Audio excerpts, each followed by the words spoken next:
segunda parte que se llama Convénceme. Convénceme es una especie de juego en el cual un experto, en este caso es Ivania Aguilón, Ivania, por favor, y el doctor Obregón, Ricardo Obregón de Corrientes, que es un amigo, es el director de coreografía del Instituto Cardiovascular de Corrientes y el director del Departamento de Resonancia Cardíaca, Ricardo.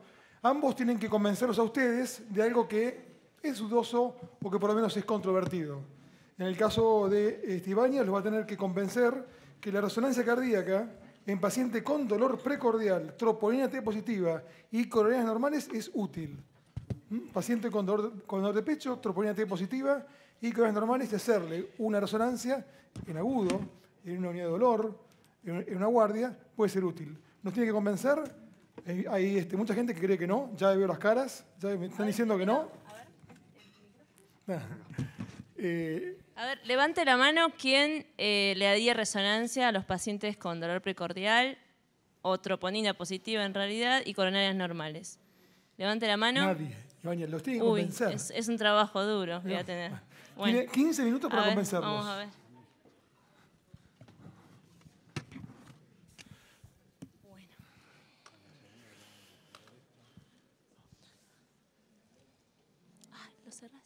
Luego el doctor Obregón nos va a convencer a quién realmente es útil indicarle una resonancia, pero realmente, no que las guías, no. A quién realmente en la práctica diaria, en el mundo real, es útil, en el mundo real y no científico, es útil indicar una resonancia. Vamos, Ivania.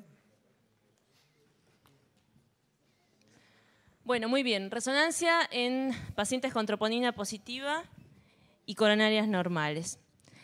El principal escenario en donde vemos este tipo de pacientes obviamente es la emergencia de la unidad coronaria. Tenemos dolor precordial, troponina positiva y hay dos opciones. La primera, lo más frecuente y más fácil, que tenga coronarias con lesiones significativas, ya sea por cateterismo o tomografía, y vamos a pensar que lo que tiene el paciente o lo que le está pasando es una injuria isquémica. Y la otra opción es que tenga coronarias normales, o por lo menos sin lesiones angiográficas en el cateterismo y en la tomografía sin placas. Entonces, ¿qué pasa con ese paciente? ¿Qué tipo de injuria tiene en el miocardio que está generando la troponina elevada? Acá es donde tiene utilidad la resonancia, para ver y evidenciar el tipo de lesión que genera la troponina positiva. Y no solamente para el diagnóstico, sino también para el pronóstico de estos pacientes. Como todos sabemos, la prevalencia de coronarias sin lesiones en síndrome coronario agudo no es infrecuente. Ronda entre el 60 y el 30%, es un estudio, si bien de hace algunos años. 6.000 pacientes con sospecha de síndrome coronario agudo tenían coronarias sin lesiones entre el 6 y el 30%, siendo más prevalente en mujeres. Y con respecto a la utilidad de la resonancia para hacer diagnóstico del tipo de patología en este grupo de pacientes, se han publicado varios estudios en los últimos años. Esto es un resumen de todos estos estudios, en donde la resonancia diagnosticó aproximadamente en el 40% de los casos miocarditis. Luego le siguieron el diagnóstico de infarto, obviamente infarto embólico, Takotsubo y otras miocardiopatías. Y lo más importante, que la resonancia tuvo una potencialidad diagnóstica, o por lo menos hizo diagnóstico en el 80% de los casos. Esto también está visto en el registro europeo, 27.000 pacientes, 57 centros, en donde uno de los pedidos de resonancia magnética más frecuentes fue la miocarditis y las miocardiopatías, y el diagnóstico por resonancia significó un impacto en el manejo del paciente, es decir, nuevo diagnóstico y obviamente de cambio terapéutico entre el 50 y el 77% de los pacientes. Entonces, bueno, es útil la resonancia para hacer el diagnóstico, pero ¿cómo hacemos el diagnóstico? Lo principal es el aporte que da la resonancia en cuanto a caracterización tisular. ¿Cómo es esto? Si nosotros pensamos en las características fisiopatológicas de las distintas patologías, estamos hablando de miocarditis, infarto y Takotsubo, vamos a ver que todas o la mayoría tienen hiperemia, edema, necrosis, obstrucción microvascular e inflamación difusa. ¿sí? Todas estas entidades fisiopatológicas pueden ser determinadas a través de las distintas secuencias de resonancia. Hiperemia con el T1 pre y post contraste, edema con el T2 con supresión grasa, necrosis con el realce tardío a través de la retención de gadolinio, estamos hablando de necrosis focal, obstrucción microvascular con la secuencia realce tardío y otra que vamos a ver también que es perfusión, e inflamación con la secuencia que actualmente han salido varios trabajos, no es de práctica de uso habitual, que es la T1 mapping.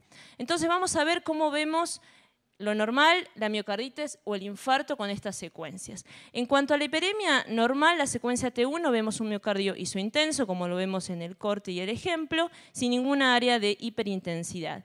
En la miocarditis empiezan a aparecer áreas de hiperintensidad en el miocardio que se corresponden con el esquema, que determinan que ese miocardio tiene hiperemia. En cuanto al edema, lo normal es ver un miocardio isointenso, ¿sí? Que se corresponde con el esquema, sin ningún área heterogénea hiperintensa. El edema, recordemos que se ve hiperintenso, por ende en la miocarditis lo que vemos son hiperintensidades lineales subepicárdicas, ¿sí? Que se diferencian con el edema del infarto, en donde la hiperintensidad es subendocárdica o prácticamente transmural, como en este ejemplo de un infarto inferior. Y en el Takotsubo la hiperintensidad es una hiperintensidad difusa, por ende en los ejes cortos vamos a ver que todo el miocardio está hiperintenso. En cuanto a la necrosis, lo normal es ver un miocardio anulado, negro, hipointenso y sin ninguna área hiperintensa en su interior. En la miocarditis, la necrosis, la retención de gadolinio, la evidenciamos como una línea subepicárdica hiperintensa, como lo vemos en el esquema y en el ejemplo, compatible con un patrón de miocarditis. En el infarto esto es lo contrario, lo mismo que el edema, la hiperintensidad o la retención es subendocárdica, como en el caso de este infarto inferior, que se corresponde con la misma área de edema. Y en el Takotsubo, como es un daño difuso y el realce tardío detecta necrosis focales, no vemos retención de gadolinio focal, o al menos evidente. Un miocardio normal obviamente no tiene obstrucción microvascular, la miocarditis no es la causa fisiopatológica, el infarto sí. En el infarto tenemos obstrucción microvascular y ¿cómo lo vemos? Como un área hipointensa o negra sobre el área hiperintensa de retención de gadolinio. Hay otra secuencia para ver esto, que es la secuencia de perfusión, ¿sí? En donde vemos la entrada del contraste primero en cavidades derechas, luego en cavidades izquierdas. El contraste perfunde todo el miocardio en forma homogénea, excepto la parte en donde hay obstrucción microvascular, en donde el contraste no llega a penetrar y por ende lo vemos como una línea hipointensa subendocárdica, que se corresponde con la misma línea hipointensa en el realce tardío. En cuanto a la secuencia T1 mapping, es una secuencia, como les dije, no de uso habitual actualmente, al menos. Hay varios trabajos en los últimos años y lo que hace, a diferencia del realce tardío, es detectar el tiempo de relajación longitudinal de los protones del miocardio inflamado y lo ve como diferente a diferencia del miocardio normal. Por ende, detecta áreas en donde el tiempo de relajación está alterado y por ende esas áreas están inflamadas, en el caso de la miocarditis. Esta técnica tiene aún mayor sensibilidad que la de realce tardío para detectar inflamación, pero nuevamente no es de uso habitual, por lo menos ahora. Bueno, entonces vamos a ver ejemplos. Miocarditis, infarto embólico y miocardiopatía por estrés o Takotsubo. Miocarditis aguda. Este es un paciente de 35 años de edad, extabaquista, consumo de cocaína. Había consultado por dolor de pecho, electro con supra-ST y troponina positiva. Uno pensaría hizo una disección, un infarto. Lo que tenía en la secuencia de cine, tenía una función sistólica global conservada, pero si se quiere tiene una muy leve alteración de la motilidad a nivel septoapical y lateral, Y cuando vemos la secuencia de edema, vemos retención, en realidad hiperintensidad, no retención, hiperintensidad subepicárdica a nivel anterior y a nivel lateral, esos puntos hiperintensos en toda la pared lateral que se corresponden cuando hacemos un eje corto también con hiperintensidad subepicárdica. Cuando vemos la secuencia de realce tardío, vemos que en las mismas áreas de edema hay retención de gadolínio compatible con necrosis a nivel anterior, inferior y lateral, que se ve igual subepicárdico en el eje corto. Entonces, con este paciente concluimos que lo que había tenido había sido era una miocarditis aguda. ¿Aguda por qué? Porque tenía edema asociado a la retención de gadolínio. Si no hubiera tenido edema, era fibrosis. Este es otro caso, miocarditis aguda y crónica. Un paciente de 40 años había tenido una miocarditis en el 2002, que no se había hecho resonancia. Motivo de consulta, dolor de pecho, troponina positiva y un cateterismo con coronarias normales. Las secuencias de cine, en donde vemos que la función sistólica global... Bueno,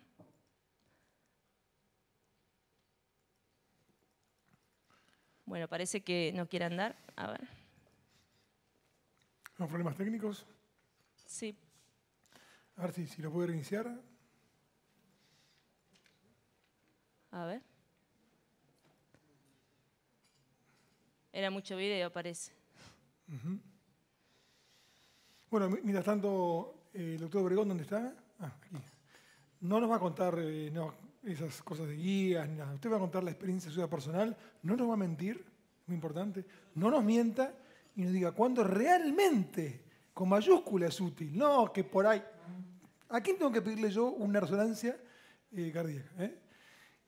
Y mientras esperamos que se reinicie, les cuento que a las 7:15 aproximadamente tenemos un debate que es espectacular, que yo les voy a mostrar, si tengo tiempo, los mails, cómo se han cruzado lo que se va a debatir hoy casi a duelo, entre el doctor Koreski y el doctor Boto, que se encuentra atrás, en si vale la pena o no medicar una placa, no importa el colesterol, medicar la placa, un poco la placa que vimos hoy.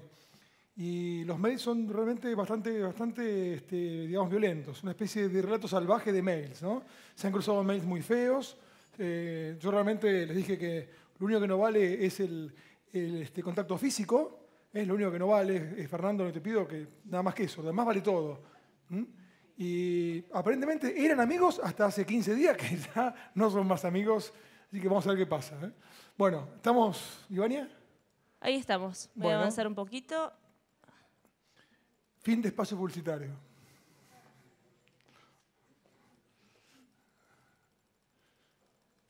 Bueno, de paso a hacer un repaso de las imágenes. Bueno, estábamos miocarditis aguda y crónica.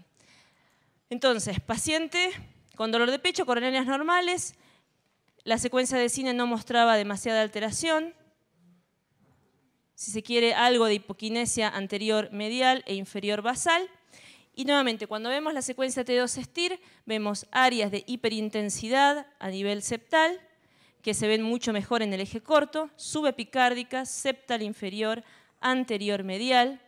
Cuando vemos la secuencia realce tardío en el mismo área donde veíamos hiperintensidad en la secuencia T2-STIR, vemos retención de gadolínio, hiperintensidad subepicárdica, que en el eje corto se corresponde con lo mismo. Vemos septal y anterior medial. Pero hay algo llamativo. En el eje corto de edema no se ve hiperintensidad a nivel inferior medial, pero sí retención de gadolínio en esa zona. Y esto nos hace ver que esta retención, esta miocarditis inferior, era la secuela previa que tenía el paciente por su antecedente, y lo anterior y lo septal son el evento agudo. Entonces, con esto podemos diferenciar, correlacionando la secuencia de edema y la del realce tardío, secuelas de miocarditis y miocarditis en fase activa. Infarto embólico. Es una paciente de 53 años con antecedentes de polimiositis que había tenido un dolor de pecho 2 semanas previas a la consulta, ingresó después por insuficiencia cardíaca, un electrocardiograma con secuela inferior, troponina positiva y coronarias no significativas.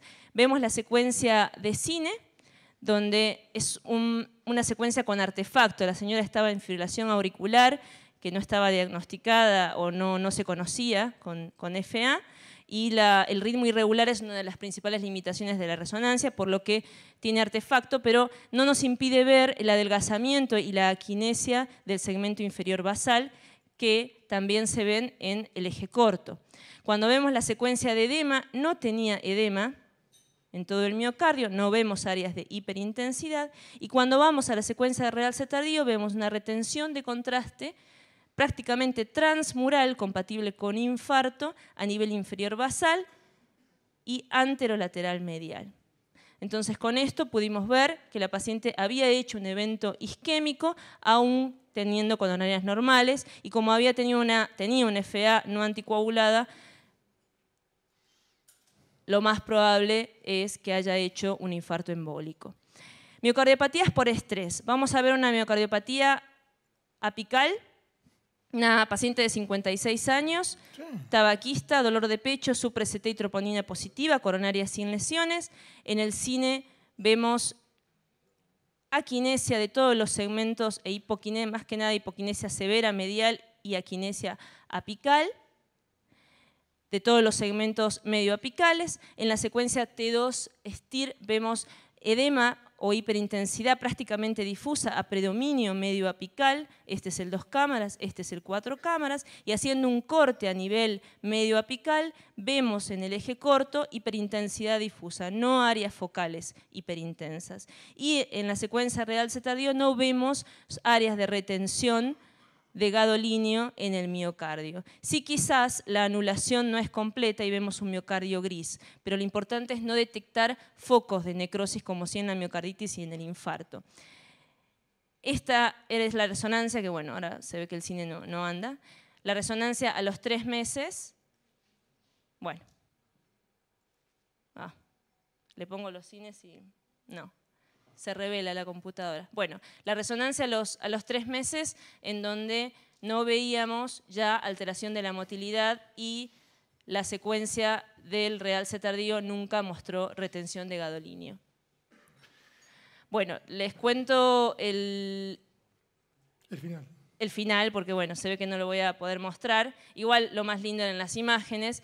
El final en realidad es hacer una mínima revisión de la importancia pronóstica que tiene la resonancia, más que nada del realce tardío. En la miocarditis es importante la detección de retención de gadolinio focal, porque eso determina el pronóstico de los pacientes. Hay ya varios estudios en donde demuestra que tener retención de gadolinio focal en pacientes con sospecha de miocarditis les va peor, tienen peor pronóstico que los pacientes que no tienen retención focal. E incluso más, pacientes que tienen una resonancia anormal, ya sea por retención de gadolinio, por disfunción ventricular o por dilatación del ventrículo en pacientes con sospecha de miocarditis, les va peor que los que no.